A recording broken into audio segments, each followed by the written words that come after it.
From Kansas State University, this is Agriculture Today. Eric Atkinson here. Here's what's ahead. The second in this week's three-part series on the growth of non-traditional agricultural financing, based on a series of studies recently conducted by a team of agricultural economists from several leading land-grant universities.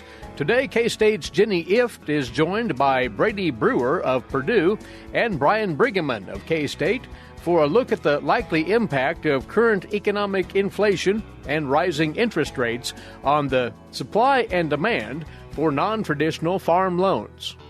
Also today, from the Washburn University School of Law, Roger McEowen will discuss an assortment of ag-related court decisions. And K-State's Gus van Der Hoeven awaits with another Stop, Look, and Listen here on Agriculture Today.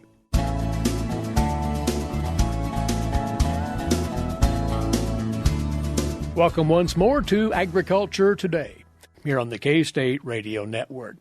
We began this conversation on Monday's broadcast, the development and evolution of non-traditional agricultural financing. And this is our next installment in the discussion. This is going to weave in current economic forces, interest and inflation being primary among those. Joining us is Jenny Ifft, Risk Management Specialist, K-State Research and Extension, also from K-State, the Director of the Arthur Capper Cooperative Center here at the university, Brian Briggeman, and once more from Purdue University, agricultural economist Brady Brewer. Jenny, just to remind folks of what's happening here, you, Brian, and Brady, among several other economists around the country at land-grant universities, have put energy into gathering information about non-traditional financing in agriculture, right? Yes. As a reminder, what we mean by non-traditional finance, the majority of farm credit is from traditional lenders, so farm credit system lenders, commercial banks.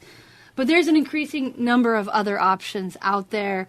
There's all different kinds of vendor finance, trade credit options, also a large number of private financial institutions or lenders, life insurance companies, many others. The amount of non-traditional finance has been growing. It's a little bit harder to know what's going on in this sector, and that's why we've been trying to understand it. But what we want to do today is bring in some of the more contemporary things going on in the economy and how they relate to the availability and the effectiveness of non-traditional agricultural finance. Brian Briggeman, you watch the macroeconomy with great intent on a daily basis. We've talked about many of these things before, but bringing this under the umbrella of non-traditional financing, when you think about current inflation, it's on everybody's minds. Recent announcements of interest rate hikes coming, maybe more on the burner.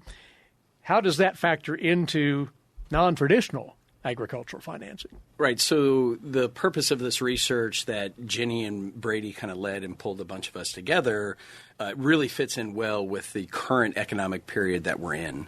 We're in an environment where inflation is now headline news, where just about anybody who goes to a grocery store, they understand what is inflation. You know, the most recent reports, we had headline inflation at 8.5%. You know, we haven't seen that type of inflation since the early 80s when inflation was very rampant within the U.S. And so that has led to, a lot of food price increases. You go to the gas pump, we see higher prices there. Building materials, used cars. I mean, the list goes on and on and on. And so one of the lessons that we learned through that very high inflationary period in the late 70s, early 80s is that the Fed responds to that by raising interest rates. So we do know what the cure is for inflation, right? It's higher interest rates, and the Fed is currently doing that. In fact, at their last meeting, they had a 50 basis point increase in the effective Fed funds rate, which is the interest rate that the Federal Reserve controls. It's the interest rate that banks lend back and forth with each other, and it sends a big signal to what the posturing of the Fed. And so with this inflation, the increasing interest rates, many economists are expecting further interest rate increases. In fact, many feel that the Fed funds rate could be at 2% by the end of the year.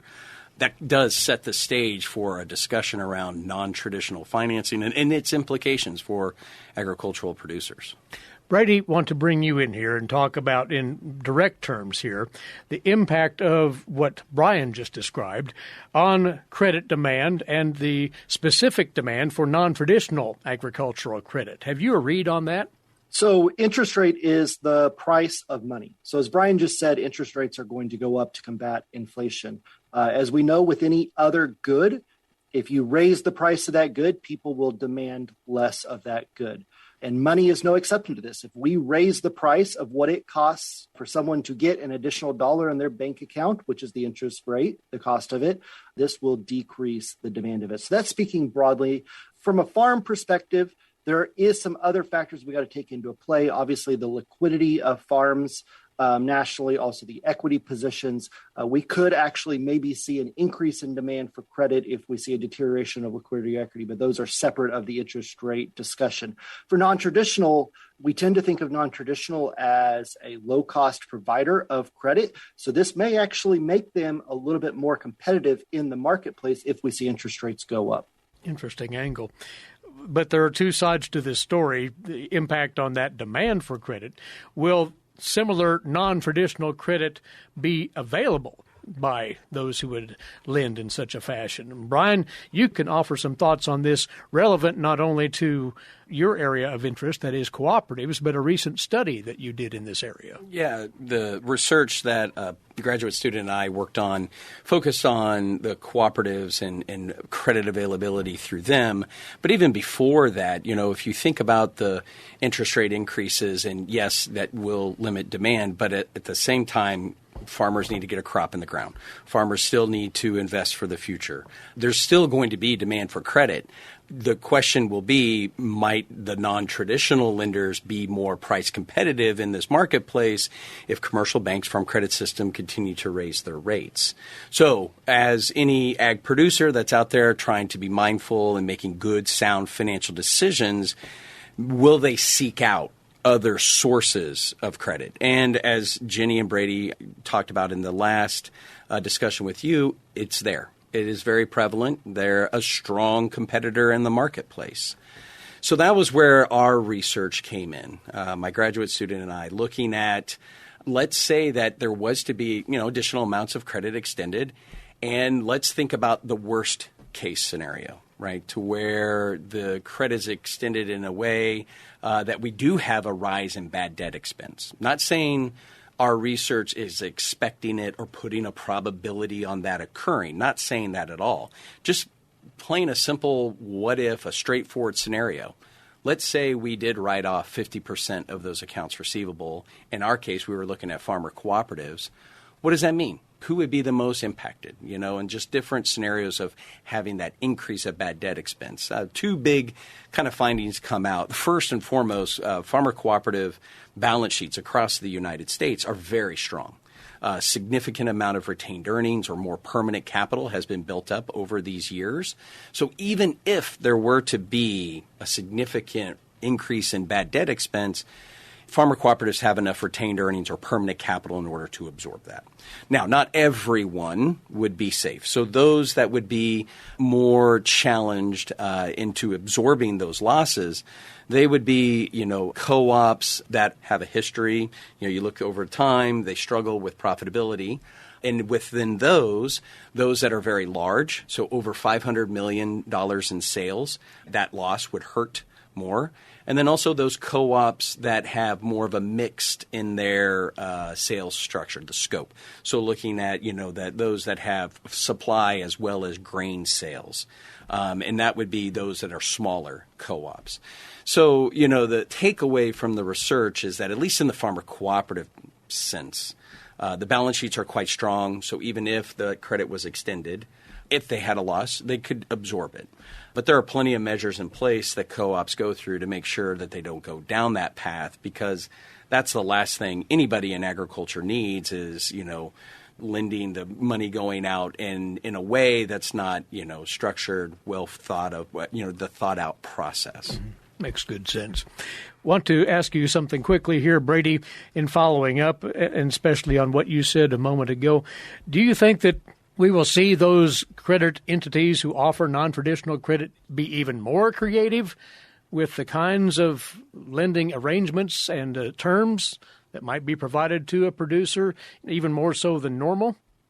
Yes, how prevalent that will be, it's hard to say. But, as the interest rate increases, just think about it if you go buy a home, right? This is going to make the cost of that home more expensive if you're taking it out on a mortgage. If you think about the cash flow of a farmer, we're now increasing the cash outflow with these increases in interest rate. As Brian said, farmers still have to put a crop in the ground. They still have to go get their production loans, or if they're expanding their farm, use a loan for that piece of land, right? This increases the cost. This may mean that you could see some creative ways to make it cash flow on the farmer's income statement. We're going to take this a little further in our next and final segment in the series of 3, Jenny, talking about non-traditional finance. And what are the angles we'll be working with then? Next time, we're going to look at 2 specific studies. One is going to look at the financial stress of FSA borrowers for 2 types of vendor finance, input finance and implement dealer finance. The other one is going to look at bankruptcy data, farm bankruptcy data, to see how different types of lenders fare in those bankruptcies. That will be a good conversation to take up, and we'll do so this coming Friday here on the broadcast. Jenny, thanks to you once again for joining us, and Brian and Brady, thank you both for lending your thoughts on this area. Thank you, Eric. Thank you. Along with us from Purdue University, Brady Brewer, agricultural economist there, and Brian Briggeman, who is the director of the Arthur Capper Cooperative Center here at K-State, joining Jenny Ifft, risk management specialist, K-State Research and Extension, with a look today at non-traditional agricultural finance under increasing interest and inflation in the general economy. And we'll be back with more. This is Agriculture Today.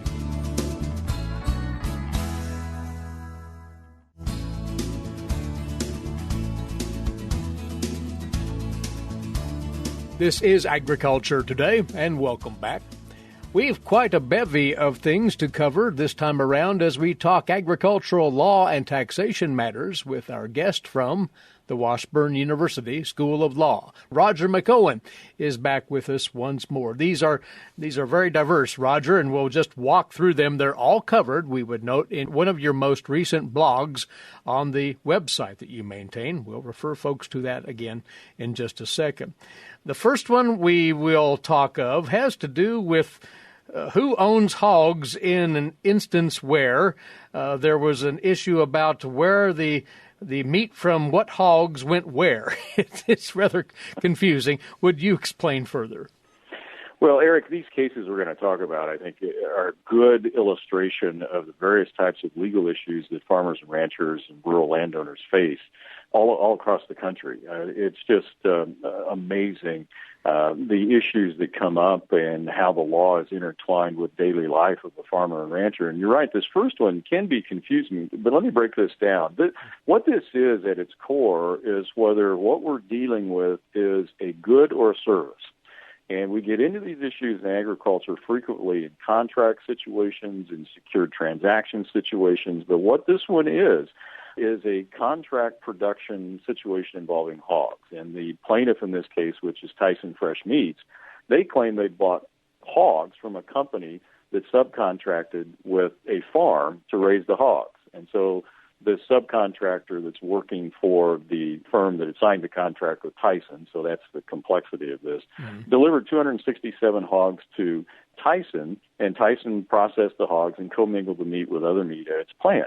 Well, 2 days later, the subcontracting firm, actually the firm that hired the subcontracting firm, so the actual farm where the hogs were raised, told Tyson that the hogs hadn't gone through a required withdrawal period for a certain supplement. And so that meant Tyson, under the law, had to dispose of more than 1.7 million pounds of what is now deemed to be contaminated fresh meat. And so Tyson sues for negligence and breach of state law and product liability law under Indiana law. And the farm claimed that, look, we provided a service. We didn't provide a product. Our service was raising these hogs for you based on a contract we had with you. We didn't provide a product. And because the hogs were not products, they're not subject to state product liability law. You can't sue us for that. How did the court find on that then? And again, it's a breakdown of what's a good and what's a service. Yeah, this goes to the Indiana Court of Appeals, and they said these hogs are goods under product liability law in Indiana because that law covers all things that are movable when they're contracted for, including the unborn young of animals and adult animals. And so they could sue, Tyson could sue under product liability law. They also sued for negligence, but on that claim, the appellate court said that Tyson had failed to adequately allege that the farm owed Tyson a duty of care. So they couldn't proceed with the negligence claim, but the hogs are goods for purposes of product liability law. So this gets into contract production. Mm-hmm. What are the items that are produced? Is it a service that they are produced under, or are they still goods? And this court said under Indiana product liability law, they are goods because that law is written pretty broadly, as many states' product liability laws are. So the goods, the hogs were goods, and Tyson could sue under state product liability law. That's a finding of note, particularly those who might be operating under a contract production situation with an owner of the actual livestock there. Another case, and this has Kansas origins here, it had to do with the approval of a hog operation permit, and that was challenged. And tell us from there where this went. Well, this is an environmental group that is challenging the issuance of those hog operation permits for a confinement operation. And it really comes down to the issue of standing to sue. You have to establish that you have standing to sue, meaning that you've suffered some concrete injury that a court should redress for you or has the ability to redress, has the jurisdiction to redress. And the court here said, no, Sierra Club, you don't have standing to seek judicial review on these permits. You haven't established any type of concrete injury. And so you can't challenge the statute. You can't challenge the regulations under which the permits were issued to this farm. That's pretty straightforward. That would seem to suggest that there's good protection for those kinds of operations which apply for and receive a permit and that they would hold up. Well, we do see a lot of these challenges like this, and a lot of the cases come down to whether the plaintiff has standing to sue. This is one where the court determined that the environmental group, the Sierra Club, did not have standing to sue. There are lots of other cases out there where the environmental group, the activist group, whatever you call them, they do have standing to sue because they have maybe a member that lives nearby and is suffering a discernible, a discrete injury, and I put that in air quotes, from the farm. Maybe it's a nuisance type situation. Maybe it's we want to challenge these permits because we think something is going to create a problem for us. You usually can't sue for anticipated injury. You have to wait until an injury occurs, and that may be part of what's at issue here. But often we will see the court say that there is standing in a particular case because a group has a member that they can sue on behalf of, and that member has suffered a particular injury. Didn't have any of those facts in this case, and so the court said we don't have standing to hear the case. That, by the way, was a ruling by the Kansas Court of Appeals in very early April. And another case based in Kansas as well, and an issue that's been boiling for quite some time, protections allowed to agricultural operations from infiltration of their operations for purposes of gathering evidence. This has been bandied about quite a bit, hasn't it, Roger? Yeah. This is the Kansas so-called ag-gag law. I hate that phrase, but that's the way it's commonly mentioned, and that's the way people recognize it. No secret filming inside slaughterhouses, confinement operations, those types of things. Well, those have been challenged by various activist groups, and this one is a challenge by the Animal Legal Defense Fund as being unconstitutional, and unconstitutional in terms of violating First Amendment free speech rights. And largely the courts have said, yeah, that's right, although the Eighth Circuit in an Iowa case made a distinction with respect to the Iowa statute. But Kansas had the first statute in the nation on this, enacted about 30 years ago. The Attorney General made a decision to ask the Supreme Court to hear the Tenth Circuit opinion, which struck down the Kansas law last year on this. And the Supreme Court just recently, just a few weeks ago, decided, no, we're not going to hear this case. And so they're going to let that one stand. But I would say this, Eric, there are other challenges that are out there. We have an Eighth Circuit opinion. We have a Ninth Circuit opinion. Those are not directly on point. with each other. There's some discrepancy there. And so there is a reason for the U.S. Supreme Court to take up one of these so-called ag-gag cases. They just chose not to take the Kansas one for whatever reason, and we don't know why, because they don't issue an opinion when they do this. They just say, no, certiorari denied.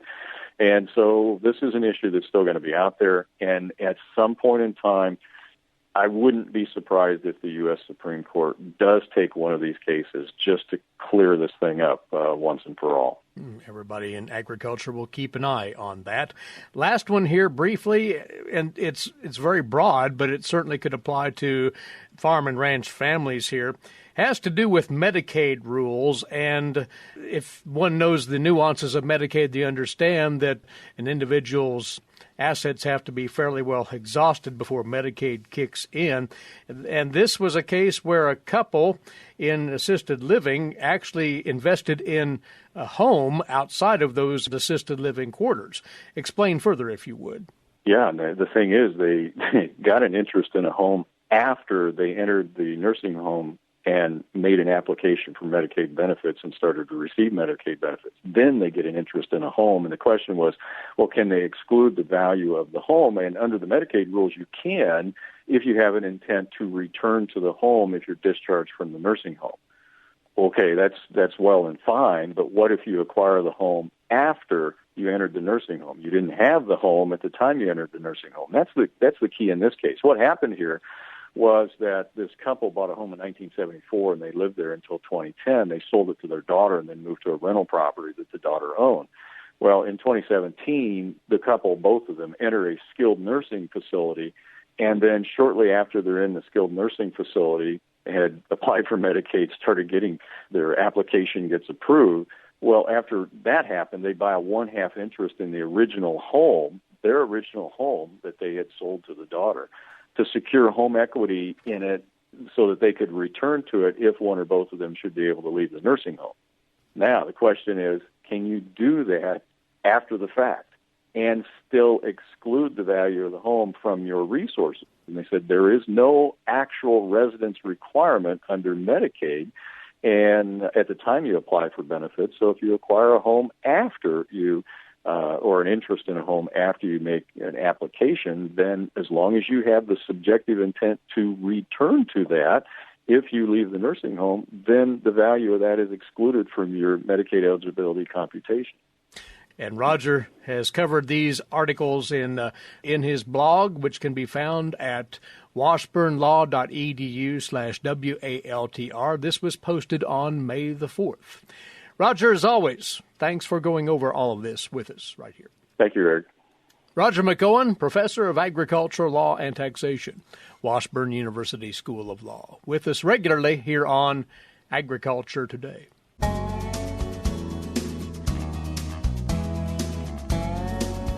This is Agriculture Today. Stop, look, and listen. It's more fun to give them away. That's Gus van Der Hoeven of Kansas State University with comment on life in rural Kansas. This past weekend, we had great weather to work in the yard. Of course, farmers have no time for that, and I expect their wives do not either if they help with sorting livestock to take to grass. Our pasture or range has been ready. The fences have been walked. But if none of the above kept you busy, then work in the yard was good. Since I've given up the big flower border with shrubs and perennials and colorful annuals, I concentrate on the potted plants.